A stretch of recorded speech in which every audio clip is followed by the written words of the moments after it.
and welcome to another episode of the Geek 2.0 podcast. I'm Josh. I'm Joe. And we got a special guest today. Reoccurring guest. Cliff. This is Cliff. So, he's back again. It's been what? Guys, I guess I want to be back. It's fine. Yeah, I mean, you had a good time. We wanted to give you a time. chance to, redeem myself. Yeah. I mean, it's kind of like we didn't want to do like another special Christmas episode with Cliff. We didn't want to go that trope. The holiday specials.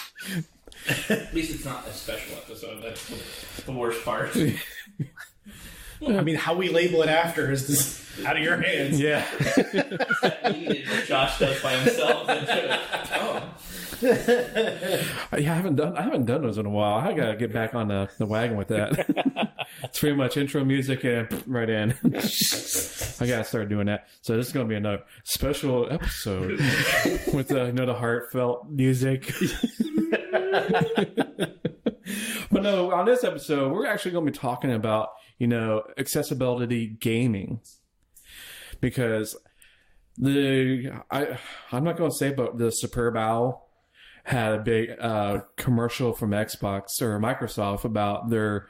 I wouldn't call it news because it's been out for a couple months now, almost a year. When the commercial came out, it was about 4 months. They at least were teasing it on the Microsoft side and stuff like that, and you started getting some of the people the accessibility companies Cerebral Palsy Foundation was able to test it out, and you saw a couple other news outlets had a little bit beforehand, and I hit the desk. You're fine. Did you hurt yourself? No. But it was probably about 4 months before that, and it was in development for about another year or two or so. Yeah, because I know I'm looking at probably the lead R&D development side of it is probably a good several years. Yeah, absolutely. Yeah. Unfortunately, because it is niche in that stuff, which is actually a very big company doing something that niche is actually really good. Yeah, because it's the only one, Microsoft or the Xbox line. I mean, you don't see it's something from PlayStation or Sony. Yeah, for the big companies, there are third party ones that have a similar, but you don't. But those are we're going to the price point of the Microsoft one. The pad just itself is $100, where the ones from the third party ones are over $1,000. Well, $100 is about the same as a good regular controller. Xbox controller is $40-$50 somewhere around there. If I remember correctly. Your standard Xbox One is going to be 50, maybe 60. So when you get into the customized, you can get up to 80, 90. Yeah, absolutely. If you want to get the weird color and be ooh. Mad Cats. Yeah, get that. Just because I did that, don't change. Everything's cuter. Well, you give the third person the one that's chewed up by the dogs. Here you go. But yeah, which is actually really cool. I actually got to demonstrate it over the holidays. We were just out. We were vacationing, staycation kind of deal, just not really going anywhere. We went to a mall and had the actual Microsoft store into it. Huge. It was funny. It was the Apple store was 3 or 4 packed. Microsoft store had maybe 5. Well, I noticed that because there is a Microsoft store here, International Mall, and it's always the same thing. It's got the Apple store, which is it's not big to begin with, but it's a typical mall Apple store, but it's always packed because Apple, hey, let's all go there.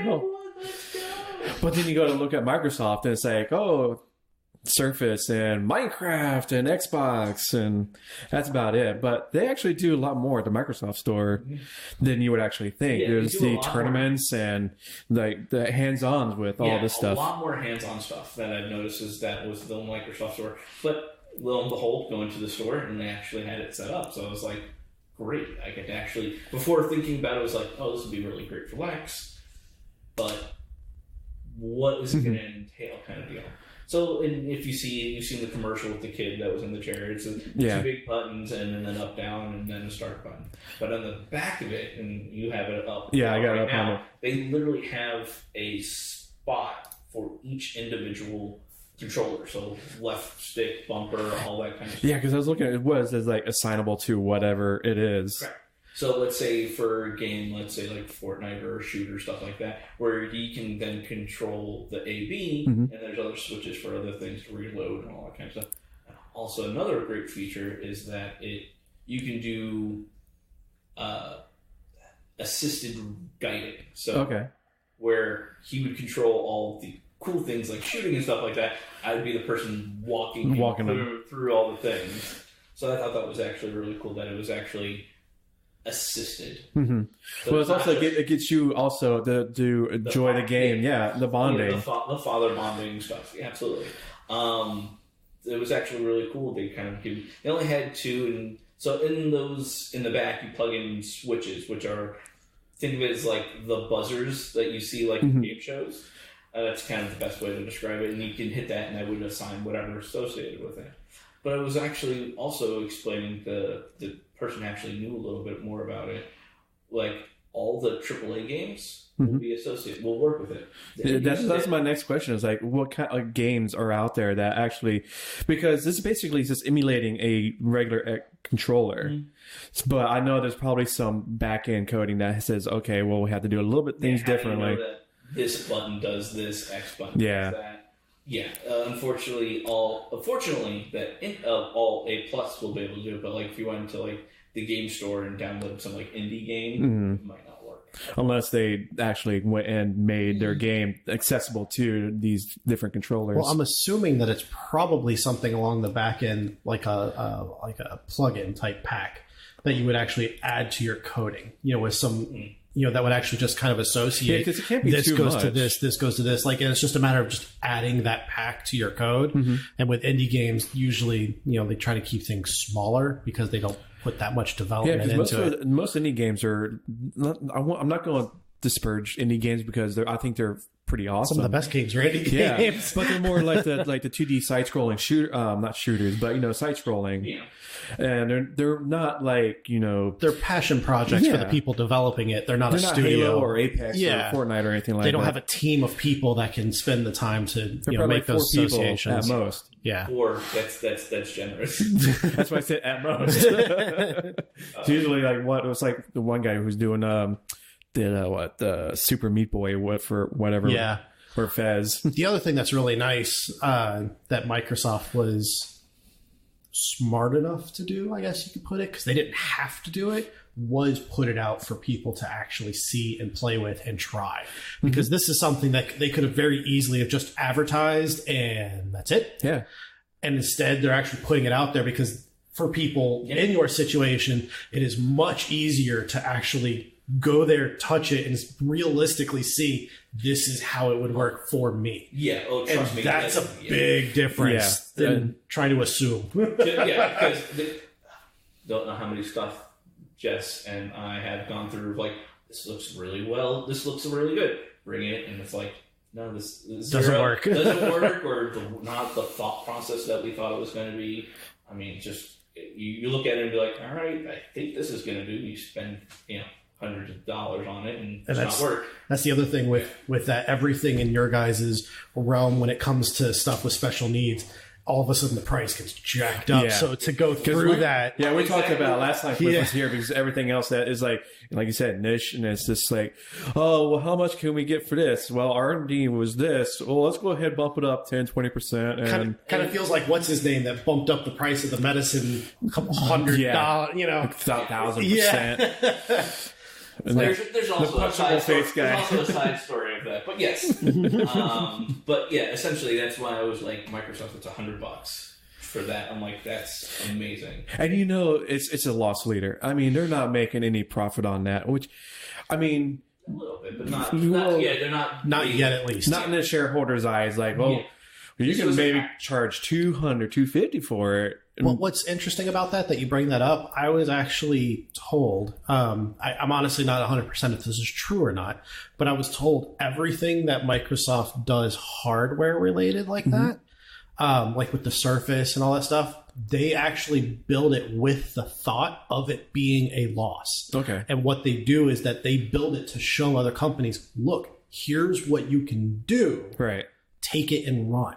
Yeah, so like So, the like, Amazon. It was like the Surface was built with that design, like everything was built with that in mind, and then it's up to the other companies to go, yes, that's something we want to do. Let's take it and run with it. Otherwise, it just drops. That was the same with their phones. Yeah. They built their phones to show here's what our phone system, operating system, can actually do on appropriate hardware. Here, we'll build the hardware for you, show you what it can do. No one picked up on it. I remember you loved your Windows Oh my phone. God, it was such a good phone. Such a good phone. Gone too soon. Yes. Pour one out for the. So I would assume this is the same thing. And another reason why they can do it at such a low price point, because they are doing it with the thought of it being a loss. Yeah, because they have the supply chain and everything else on their locked in. Correct. I mean, like the Surface, or like say with this this controller, is what is it even called? The adaptive. It's just an adaptive controller. It's just They didn't have any cool names like the Cortana, whatever. Yeah, exactly. They went pretty much Adaptive controller. Adaptive controller. I mean, they could have gave it a cool name, you know. Cortana's sister. Yeah. Tilda.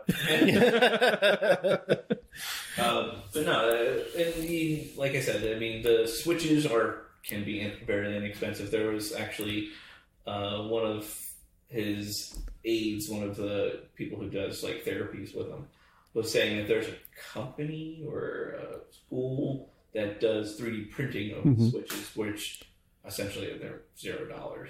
Oh yeah. Stuff. But you can buy switches from anywhere from like 10 to 30. Because I'm sure there probably was just regular dip switches and just Essentially think of it like a foot pad that for guitars. They have a couple of different types here. They have like a joystick, like the old school. The Thrustmaster for your flight sims. Yeah, like I actually kind of like want it. It's cool looking. I actually saw one was actually set up. It was an old Atari. Nice. With the stick and the single button. The single one stick up and just going back and forth. That was attached to. I'm like, we had like suction cup to your desk. Because if you try to play this is like you start going with you. It's like you're not moving. That's when you're having a rough game. When you're like, go. You just snap that thing right off. But they have the joystick. They have a foot pedal, which kind of reminds me of like for guitar players, their little foot switch pedal. For each individual, like they didn't make it for this particular accessibility. That was the thing I actually saw that was actually really good about. Because like you said, the foot pedal, my son won't be able to do that, but hand pushing and stuff like that was great. And you know, like you said, tube and stuff like that. I'm assuming there is one, but I haven't really seen that part of it. Yeah, the breathing tube. I think it's on that. Yeah, they have list there. The breathing. Yeah, there. Oh, cool. Yeah, so it's basically it covers the wide gamut of any kind of disability that you might have come across. Thank you. Yeah, that's the quadriplegic quad stick, as they call it. They also have like the nunchuck for the Wii. Yeah, that's what they have one of those, and that's what I was. That was essentially what I was using to control because they had a Forza Horizon. The one that had it, and I was controlling which way to go, and he was hit the accelerator and brake. Nice. Drifting around those turns. Yeah. They have another foot motion controller, but instead of it being just your standard swivel pedal, think of this more like a balance board. A Simon. Yeah, or a Simon that you step on. That's where it like rotates. Yeah, it's like it's a motion controller. Okay. So it's not it looks like a Simon, but like when you it's like a foot controlled D-pad. It kind of, yes. That would be the best way of putting it. And that's why I say it's like a balance board like that you and I would stand on and try to like center ourselves and balance, but obviously they're not going to be standing on it. But they could use it and they could swivel. And yes, like a D-pad, so you could swivel forward to go forward and left, right, and all that good stuff. And then the buttons that you were talking about, just your standard big old, like an easy button. Just a big old push. Like I said, pretty much think of buzzers like when you play game shows. Which, to be fair, I think all gamers could use this because I know we've all had those moments where you get really frustrated. I was doing it today before we came over. I was like, jump, you bastard. And I just want to punch that button. Well, speaking of the foot pedals, because another show that I do is the other host, he uses foot pedals to do his pretty much push to talk as he's doing his gaming. So he, instead of, do it on a mouse control or a keyboard hotkey or something like that. That's really smart. Yeah. Because you have push to talk and you're like, okay, well, sometimes I don't want to say, mute myself instead of having, okay, which one it is. It's just put your foot down and. Or accidentally hit the wrong thing. Yeah. No, that's really smart. No, I also then would go into rage. You're basically saying, triggers. Mother. Self-censor yourself. But that goes into another thing is with all this accessibility for gaming, there is a large uptick of accessible. This is disabled. Why have I had a hard time with that? I always want to associate with. You're one of them. I know. I am. My brain goes faster than my mouth. But there's a lot of streamers or disabled streamers that have used these different systems in their day-to-day life and also when they're gaming online, with either through Twitch or Mixer. And there's a couple of them where I've seen it's like there is a one I can't remember his name, but I think he's a quadriplegic, and he uses the breathing tube, quad stick, whatever it was called. So he uses that. There's also someone that they're either like in the commercial, they have either missing a hand or a whole arm or anything, but they'll sit there with an actual controller, and you can see their frustration as they're trying to play this game while also being online. So this stuff is actually really awesome for them as well. To say, hey, you know what? Microsoft is there for you. Set up your game, Sony. Come on. Well, that's the other thing that I think is really cool is the fact that they've recognized this.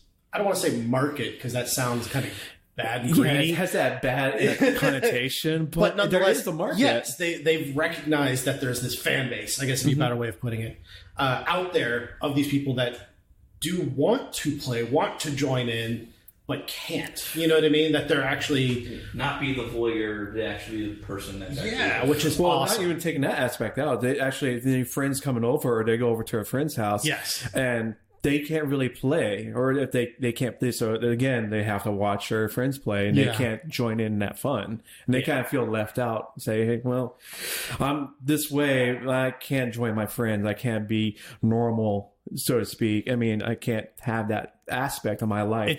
It takes that aspect of where they already feel different.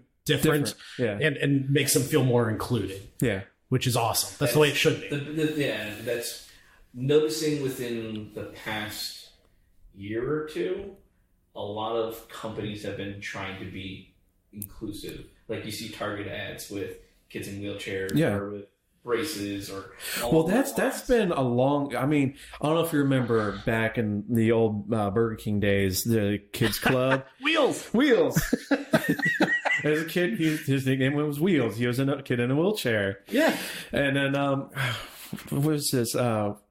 This old TV show cartoon is the same thing. But it wasn't like the popular. It is when you probably think like TV executives, like, oh, we need our token kid, the disabled kid. They have their checklist.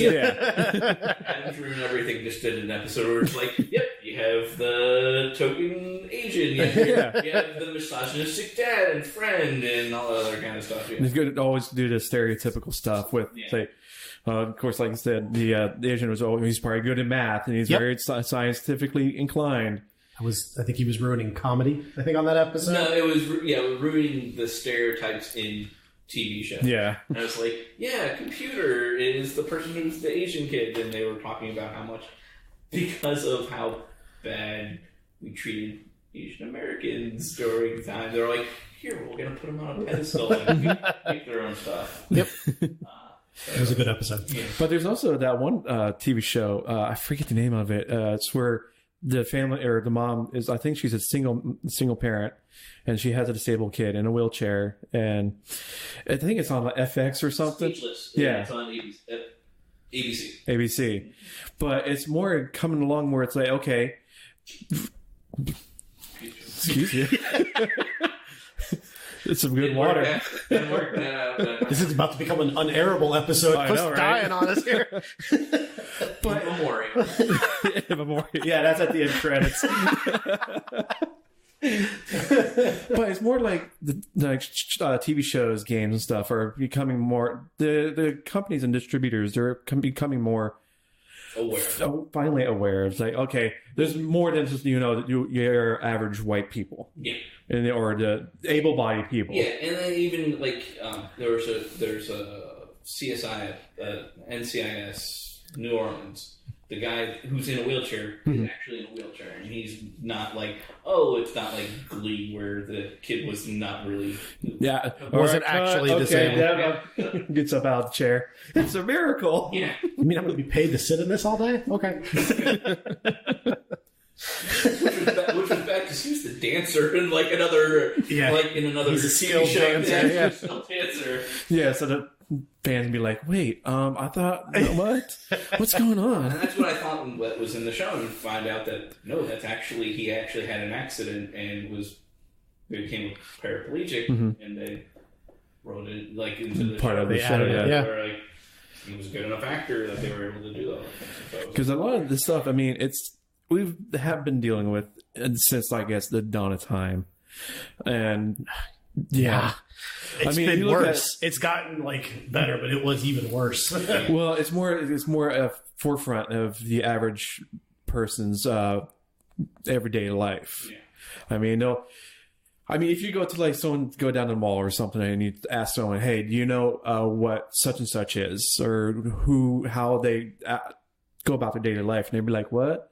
Mm-hmm. Is that some guy, or I don't know, or like Christopher Reeve when he got his accident, his plight of becoming quadriplegic or completely he was from the neck down. From the neck down. Yeah.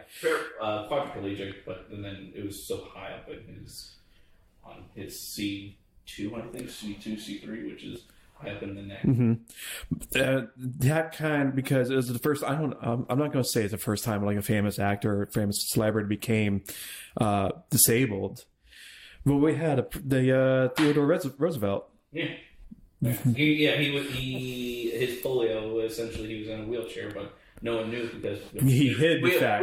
We also didn't record and video and everything. Yeah, at the time, it was kind of seen like a sign of weakness. Yeah. Yes. Well, absolutely. Yeah. They mentioned it in, I think it was called The American President. It was a movie. It was like, if nowadays, if Theodore Roosevelt, he probably wouldn't be president at that time. Yeah. The fact that everything was recorded, stuff like that. Once again, during those times, you hid your thing. So, Grandpa always sat in a chair and stuff like that. It's kind of how that would sound. Yeah, because any kind of disability or anything like that was seen as a weakness or not normal or abnormal. It's like, we're going to put all these people in this certain area and we're going to forget them. Cousin Bobby, he's here, but he's on vacation in Florida or in Texas.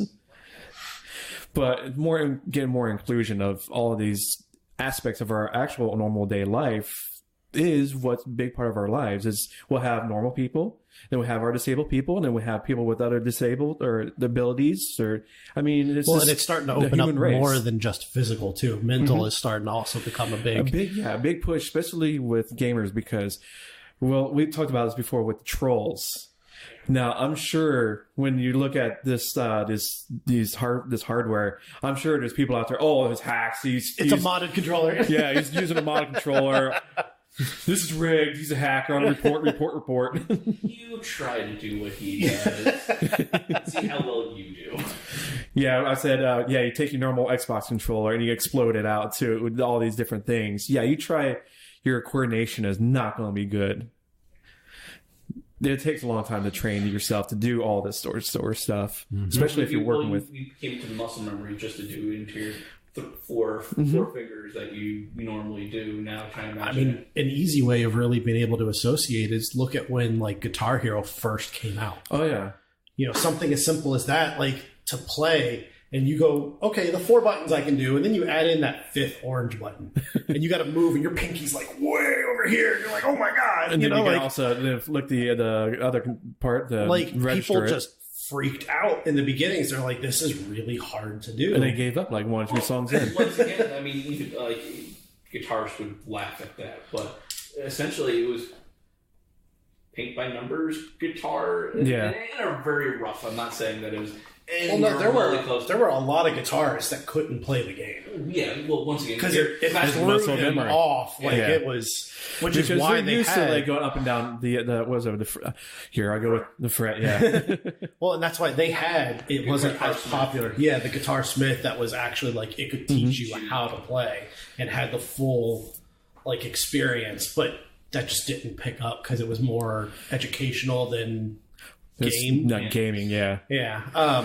And it was already so long after Guitar Hero and Rock it Band and was all that, already. but- They were already in like 2 or 3 Guitar Heroes. Yeah. and But still, I mean, you take that They had the peaked. initial core reaction of people who are used to playing on a controller to now having to hit buttons on a guitar, and it's not just a simple within reach. Like, you have to stretch your hand in a way that people just aren't accustomed to. Most people. Yeah. That. Yeah, it's the same thing. You take this controller and you think it's so much easier because all the buttons are big, everything's spread out. Like, you can use different parts of your body, and all of a sudden you just go, what? Yeah, your brain shuts down. You sit there staring like, oh, what's going on? But yeah, that's just with the aspect of the gaming culture is this with even if you're disabled or even have mentally disabled or even you have mental issues that are not classified as like depression or anything like that. There's a lot of people that are coming out say, hey, you know what? There's Gamergate a couple years ago with that whole thing. Oh, are women's going playing video games? That can't be right. Say that whole situation is just completely stupid. It's just like, I mean, some of these girls are probably going to be kicking your butt. Most. Yeah. Most. Because once again, they have to. Stupid thing. They have to prove themselves more to the fact that they're probably better gamers than you because they have to do it twice as hard and do it twice as fast. Mm-hmm. Which it's funny because that was also another episode of Adam Ruins Everything, actually. And I believe, if I remember correctly, it was an old episode, but I believe he was saying that there are more female gamers than there are male gamers out there currently. So, yeah, they absolutely and they have to work doubly as hard to make a name because instantly they'll be written off as, oh, you're just a girl. Oh, you're just a pretty looking thing on Twitch. That's how you get viewers or anything like that. Or that's how you be able to play so good because everyone's giving you everything.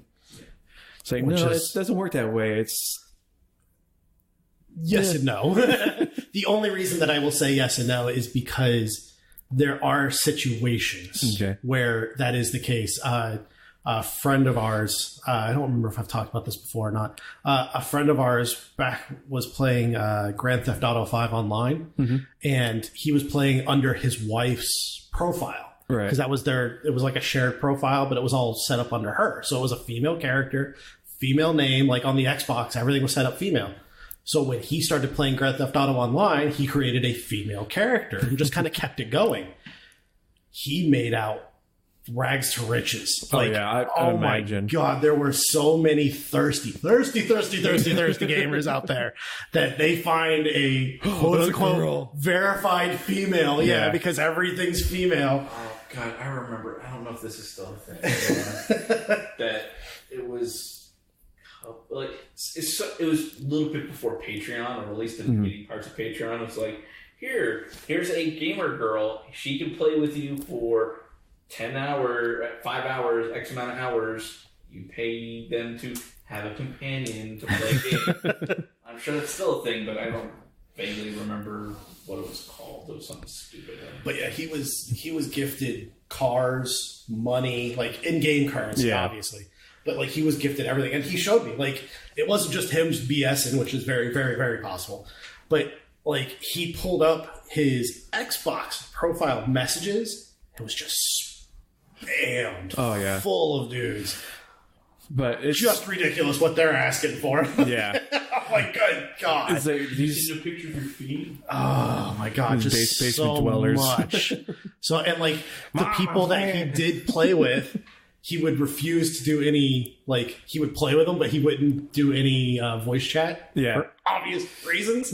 But they had no clue. And they would just fawn over the fact that it was some female character. So while, yes, they have to prove, and girls have to prove themselves in a court. It shouldn't be. Yeah, I'm not saying that should be the case, but the fact that they feel that they have to, and to a lot of gamers out there, unfortunately, they do have to prove themselves. The good old boys club. Yeah, it's there are male-dominated. There are situations where female gamers can, not saying they do, but can take advantage of that situation because there are, on the flip side of that coin, because there's always flip sides. There are so many thirsty dudes out there that will just give them whatever they want if they ask for it. Yeah. But it's just one of those things where it's just the trolling behavior of... Yeah. When the gamer aspect of life is not as different as normal day-to-day life. It's more because you can be anonymous, behind a keyboard. And you're like, okay, you're XX dude fist shooter McGuffin XX. But it's that aspect is like I can hide behind a made up name, so I can be the worst possible person I can be, and against this other person that has Shooter McGuffin 2 has a disabled person using an Xbox controller or the adaptive controller, and having a more harder time, but he's actually he's hanging in there. Yeah. But I get trolls of normal time, but like you have to be a very special person to be hating on a person with disabilities that's, one, putting themselves out there, and two, trying to be in a genre or system that is not designed for him. And you're what's difficult about it? That burns. Oh yeah, absolutely. There's no argument there. What's difficult about it though is the whole troll aspect of it. From their point of view, is it's comedy. Yeah, there's. Well, I mean, you get that in the world anywhere. There's always, those. We'll call them extremists. How about that? There's extremists everywhere, especially nowadays. But for most trolls, they're doing it to get a reaction. Yeah, for fun because they think they're being funny. Mm-hmm. They're just inciting whatever behavior they can, especially for people who are putting themselves out there on Mixer or Twitch because they can see you. Yeah, you can't see them, so they're trying to do something to get a reaction out of you. But I mean, if you look at like the streaming aspect, there is a good part of the community is very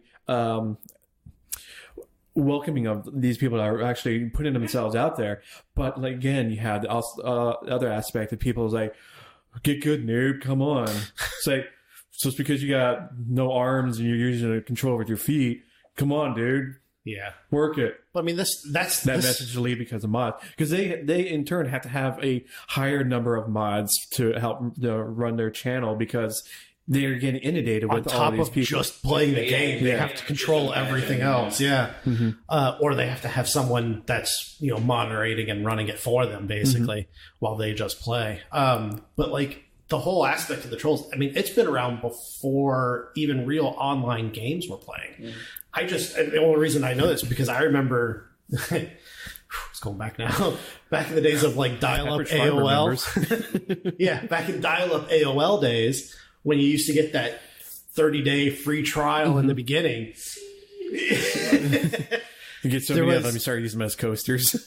There was a friend of mine that would get the free trial and would go on to AOL and was one of the, kind of like spammer hacker people. Like it was just, it wasn't so much he was doing it to be irritating. He was doing it because he found something new that he wanted to play with and try. Like back in the day, I'm sure you guys remember with the chats where you could like scroll pictures that were done out of ASCII. Yeah. Yeah, it was annoying as hell. But on the flip side of it, when you're someone that can do it, you find this new program that's like, oh, you can do this or you can do that. And you're like, oh, cool, I want to see what it looks like. They're throwing it up there and they're playing with it and they're annoying everybody. But it's because they're either learning because they built it themselves or they found it and they want to see what it's like. Right. Well, it got to the point, though, that there was this one specific AOL moderator that got so frustrated with him that he, in turn, targeted the moderator So they battled back and forth, and every time he created an account, he would find the moderator and then just annoy the hell out of him. Because at the time it was easy to create an account. It's easy on other services too. Okay, you ban this one person, no, flip a new Gmail account, and then sign up within 5 minutes. That's exactly what he would do. He would ban him. The guy would ban his account, so he'd create a new account, hop back in, and go and just keep going.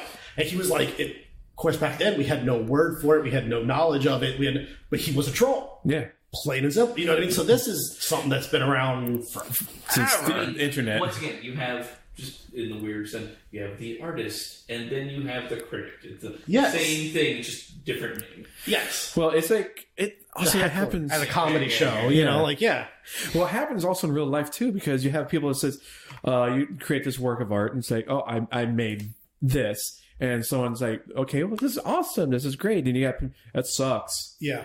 So, okay, can you tell me why it sucks? What you don't like about it? It does. You're stupid. Die in a fire. That's not art. That's not art. Okay. Cool. Yeah. I'm glad I have an empty canvas called Polar Bear in a Blizzard. To be fair, there are some crazy art out there. Yeah. Well, but anyways, to each your own. Yeah. But it's just the aspect is like, okay, this is this type of person that's just like, okay, I'm not going to say I am so angry at life. I'm going to take my frustration on life onto others because I'm unhappy. Exactly. And that's one of the things is that you believe it's your station in life. Mm-hmm. You always go to the person below you. You don't go to the person above you. And though you're anonymous, therefore, there again, you're just throwing it at the person that's trying to. You become the go-to factor of de facto of the I'm the chat police. Yeah. What I say is the law. I am the law. So, getting back to the controller, seeing as you've experienced it and got to test it out and everything, I know it's still early, but is it something that you think that your son would be able to use? Yeah, I with a couple of workings with different things, I can absolutely see it, especially with the two big buttons that sit there and brake and accelerate, and because he was having a great old time with that. But yeah, would that be like an everyday thing? Probably not, but absolutely would be able to find something that he would be able to like and play, and probably get it down the road. But right now, just there's not enough of stuff that we can maybe focus on. Yeah. Unfortunately, all the games.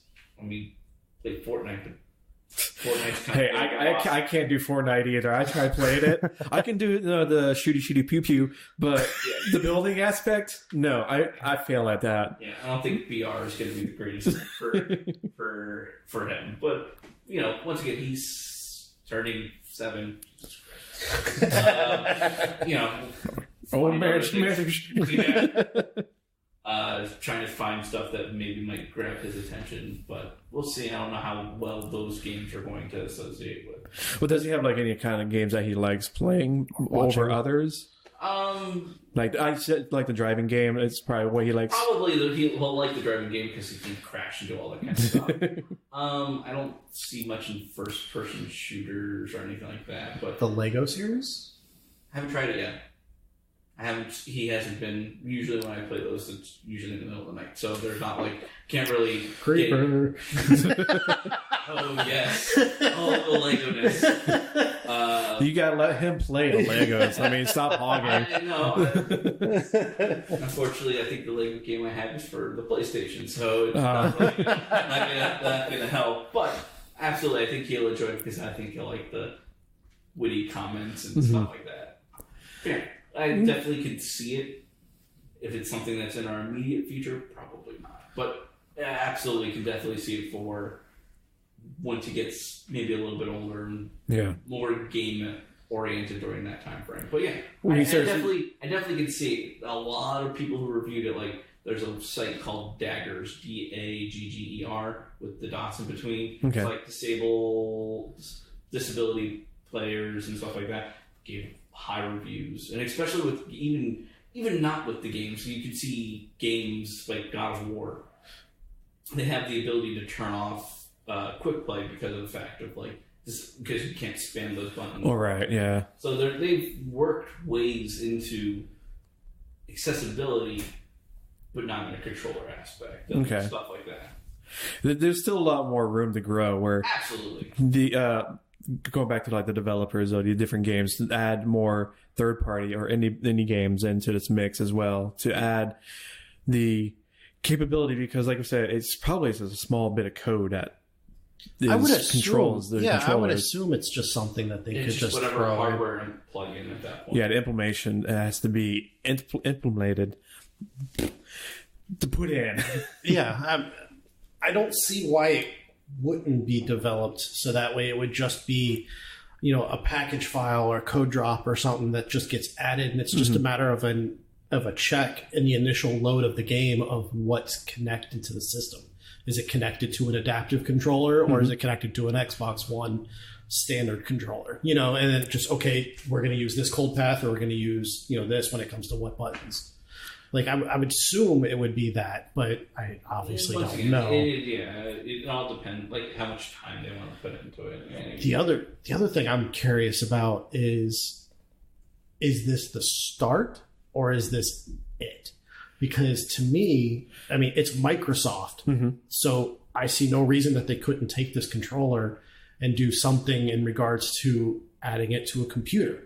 You know what I mean? So you could that you can use an Xbox One controller on a computer. Why can't you use this? It's a USB connection, so I wouldn't have any issue throwing that onto a computer. Yeah, But that I would assume would change Especially some if it's stuff using on Windows. the back end. Yeah, I would assume it would change some things on the back end, so that's maybe some of your more indie games that you can't do on the Xbox One, you could do on the computer because of the fact that you might be able to run an interface or something like that on top of it. and I'm also wondering if put the inclusion of Steam Yes. or GOG or all these other game launchers to add in the capability to use this adaptive controller. Or will they add something along the lines of like the eye tracker? Yeah. Could they integrate along those lines so he could use the eye tracker but have a little bit more functionality by having the Xbox controller on top of it to select things or, do things, and not even necessarily game related. Yeah. Just in everyday life. Yeah, absolutely. No, absolutely. In everyday life, I could definitely see, because we just got the eye tracker, and that was a pain. But and now we're working on implementation for that. But yeah, I would absolutely can definitely see, because it's adding that, it's just finding the time, finding someone who's willing to think about that kind of stuff. Unfortunately, you can go to 10 people, or you can go to thousands of people. Yeah. Well, I think with this inclusion of having Microsoft come out and say, hey, we're doing this, I think it's opening up the eyes of all these other companies that probably were playing around with the aspect of trying it, or there's just like, it's our 20% project. Well, and Microsoft's doing what now? Okay, let's get on that gravy train. All the positive reviews. reviews. Yeah. I think it's I'm hoping it's the rise of it, and not we're not at the apex of it already. I'm with you. I'm also hoping it's the rise, because there's such a positive market advertising, word of mouth. I'm not quite sure how to phrase it, but It's good PR. there is. Especially when Microsoft is spending the millions of dollars putting on a Super Bowl ad and kind of like shoving Sony's face and like, this is what we did. What are you guys doing? Your court. Yeah, ball's in your court now. Yeah. So I'm sure Sony is actually saying, oh. Yeah, I wouldn't be surprised Sony in the Pants. next couple of years they come out with a similar. If not the same. Because I'm sure I'd like to see Sony and Microsoft come together with this aspect of, instead of, put their differences behind them and come together. No, you're shaking your heads now. No. And the only reason that I can for sure say that, like, yes, they may come out with a similar product that does this, but they will not come together on a product that does this, because if they had that kind of capability, we would have games Cross-platform. that would be cross-platform. Absolutely. Yeah, and Sony is very They are the anti-cross-platform. Yes. Especially with the recent Fortnite thing. And Well, there was that 76. yeah. They called them out specifically on the frequently asked questions before the game came out, with people asking if it was going to be cross-platform, and they specifically said Sony does not do cross-platform. Mm-hmm. That was their answer basically. It was like that's the only reason that they don't have it. I think that part of it, but this whole aspect of the disabled Americans or disabled people throughout the world, I would hate to say name and shame. Be like, hey, guess what? We're not going to buy your stuff anymore. There's a lot of us as well as able-bodied people. Yeah. There's probably a 50. Let's say simple numbers 50-50. So you're going to say you don't want half of the population to purchase your system because you don't want to work with other systems or other people to have aspects of the 50%. Yeah, even in the sense like if at the time I don't own both of them, but if it was the fact that okay, I can either buy a PlayStation or an Xbox, I'm gonna pick the Xbox because the fact that I could be able to do that bonding time. Yeah. I can, again, you can bonding time with your kids over a game. It's just that's the most important part of actually being a gamer and everything. Yeah. No matter if you're able-bodied or disabled, it's the basic fundamental of the bonding with your progeny. Yeah. It's like, this is what I grew up playing and stuff like that, and we'll try this new stuff. Sony, you don't want to join in that crowd? All right, see ya. Well, I'm wondering what the third-party market's going to take in, because I'm thinking, like, as we're talking in my head, like, I'm thinking of, like, the Kinect. When the Kinect first came out, it was a really neat, like... It was a neat thing, you know, I'll say a gimmick. Well, in a sense it was, though. Yeah, in the beginning, it was like you had it just to say that you had it. Even though you rarely used it. You played that one game that came out. Connect Adventures. Where you, look, we jumped over the log. I'm breaking a sweat. Yeah. The thing I actually used it more was for Netflix. Because I'd be like, play next. Oh, yeah. But, like, they took that and the Kinect, although it's not out with the game systems anymore. I mean, I think they just deprecated it for their game systems. They stopped anything with the Kinect. 5. One, they have it, but I don't think anything's being implemented. I thought I heard that they literally stopped it for the 1 too. Like, I think they're done with. Yeah, they're pretty much done with the Kinect system. In regards to the game systems, they're done. Third-party market now and development, they are still out there supporting, and there's a big chunk out there that's where it's gone to. So it started with games, and now it's moved where the hardware and the APKs and everything that's used on the software side, you can reach out to Microsoft and go, hey, I want to develop this using that, and they will not give it to you, but you can buy that from them and then develop with it and run stuff off of it. I could see this being another thing where not necessarily, I mean, maybe I don't know that side of it, but I could see manufacturers for special needs taking that, going to Microsoft and going, hey, can we use that to develop what we're doing here? And it becomes where maybe it disappears from the game side, unfortunately, but becomes more prominent on the other, items that are out in the world. You also have to add in the manufacturing cost.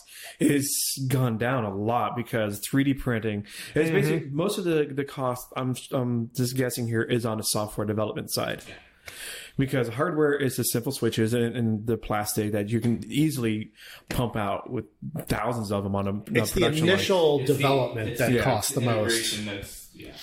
Well, in the initial development of designing and building and testing, but once you have it, yes, then it becomes very inexpensive to produce. Yeah, it's just one of the things where it's just like, okay, we can roll on this cost, and then if Microsoft can do it for $100, what we can do for the cheap costs, maybe $200, because our budget is not as large as. Well, and when you were thinking of third party, I was thinking like the third party, like Xbox controllers. You're never going to see a third party. You're not going to see a Mad Catz version of this with the neon glow. I was sitting there like, Cougars? No, that wasn't what it was called. I was like trying to remember. Like I remember it being a. Well, you got the adapter with like the little fan and so blown air to fade on there. The see-through plastic with LED lights inside. Hey, RGB everything. That's right. Let's do this. Yeah, I don't see them developing, but I can definitely see it for like you said, taking this idea and running with it, like with your CSC episode that you guys did. It was like, here's this. Mm-hmm. We want you to figure out what it is to go from there. Like, I think one of Lex's, I can't keep forgetting the word, but they have a DJ studio. Okay. They're like with a big thing where you could DJ with all that kind of stuff. It was a cube it's a hit cube, so you can do that, and you can do the jump and switch and stuff like that. Yeah, I've seen. I know what you. It's the thingamajig. Yeah, there we go. Yeah. Like, and I was also thinking back in the day, and I believe we talked about on the last episode you were on, the Tomater that you guys put together for him with the big button switch and the steering wheel. Yeah. Now imagine having where accelerate, where you have all the different buttons that can be put in different areas depending on the disability, where he can actually now steer it and brake and accelerate and stuff instead of it just being a one button. Yeah. All because of this new controller technology Microsoft built for a game. Yeah. You know, like, I could absolutely see something like that being used more. I think this is the fact is it's getting this segment of the population more out there. Yeah.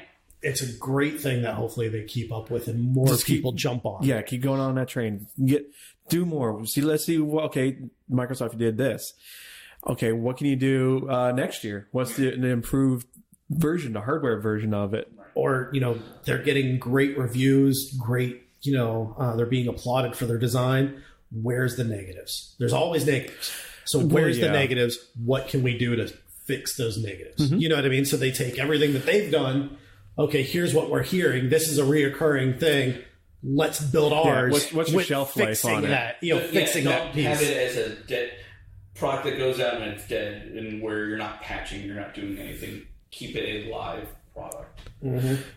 So I think we'll go ahead and cut the episode here. It's actually it was a really good episode and everything like that. And if you actually want to go out and check one of these things out, if there's actually Microsoft stores are pretty much few and far between. Well, they're like Apple stores. They are like Apple stores. They're starting to pop up, I think, a little. I think they're in more, like your bigger malls. Your bigger high-end malls. Yes, that would be a good way of putting it. Well, that's because the people that have more money can buy the.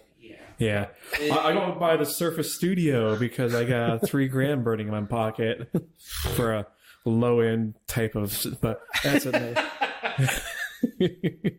But yeah, if you actually want to go out, figure out where Microsoft Store is in your city, and actually go out and play with one of these things yourself.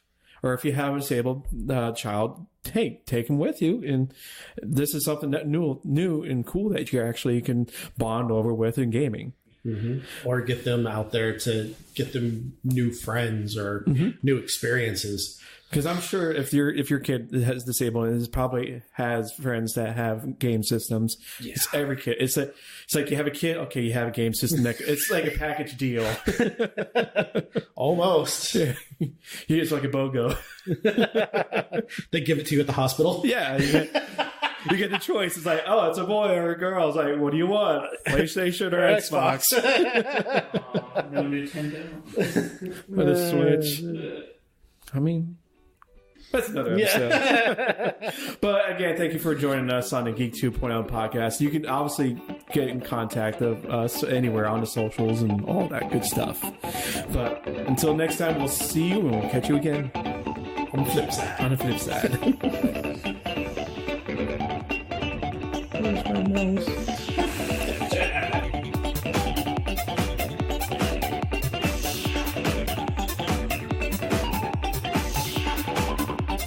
Thanks for listening to this episode of the Geek 2.0 podcast.